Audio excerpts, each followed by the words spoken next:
સુરતની માંગરોળ દૂધ ઉત્પાદક સહકારી મંડળી અચોક્કસ મુદ્દત માટે બંધ કરી દેવાતા પશુપાલકોની મુશ્કેલી વધી છે। સુમુલ ડેરી તરફથી મંડળીને આપવામાં આવેલી લોન બાદ નક્કી હપ્તા કરતાં વધુ રકમ કાપી લેવાતા મંડળી બંધ કરી દેવાઈ હોવાનો ખુલાસો થયો। મંડળીના પ્રમુખ ચંદુભાઈ વસાવાએ સુમુલ ડેરીના વર્તમાન શાસક પર ભેદભાવ રાખવાનો આરોપ લગાવ્યો તો સુમુલના ચેરમેને મંડળીને જરૂરી તમામ મદદ કરી હોવાનો દાવો કર્યો। મંડળીના શાસકો વહીવટ કરવામાં નિષ્ફળ ગયા હોવાથી આરોપ લગાવતા હોવાનો દાવો કર્યો। ડેરી અને મંડળીના પ્રમુખ વચ્ચેના આરોપ વચ્ચે હાલ તો મંડળી બંધ થતા 170 કરતાં વધુ પશુપાલકોની મુશ્કેલી વધી છે। હમણાં મસાલી દૂધ ભરીએ છે, અમારી પાસે 20 પશુ છે, એટલે અમને બહુ આપડા પડે છે। આ ડેરી વહેલી તકે ચાલુ થાય તો સારું પડે।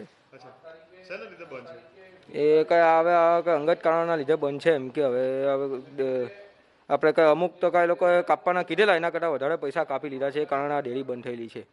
મારી મંડળી છેલ્લા ઘણા સમયથી સારી રીતે મેનેજ થઈ રહી હતી અને ઘણું સારું દૂધ એવું પણ સુમુલમાં આપી રહી હતી। 2.5 કરોડ જેવી રીતના અમારા પ્રમુખશ્રીએ બતાવ્યું એ રીતના 2.5 કરોડ જેવી એમટી પર આવતી હતી।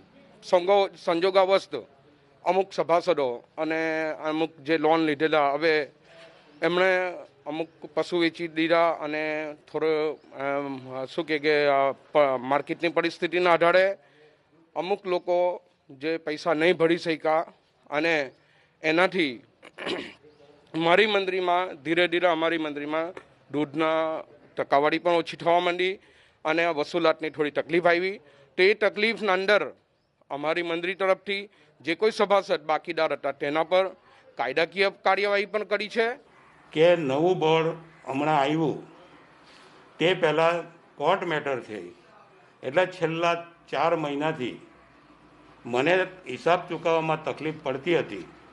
એની મેં વારંવાર એમડી જે તે સમયના એમડી સાહેબને રજૂઆત કરી।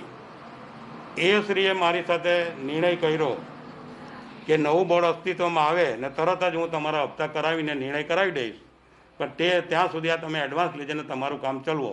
પણ તે એડવાન્સમાં બી કેટલાક વર્તમાન શાસકો એટલે કે ડિરેક્ટરો એનકેન પ્રકારે આપણને એડવાન્સ સમયસર આપવા નથી દીધું।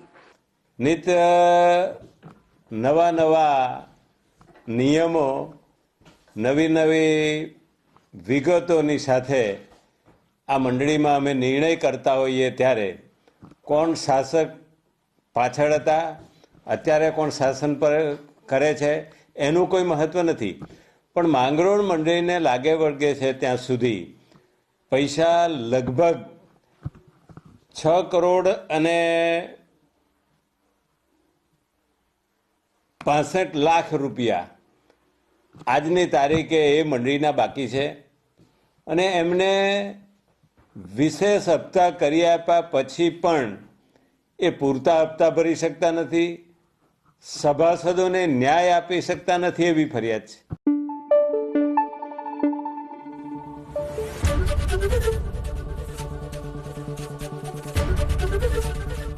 एबीपी अस्मिता, गुजरात में अस्मिता।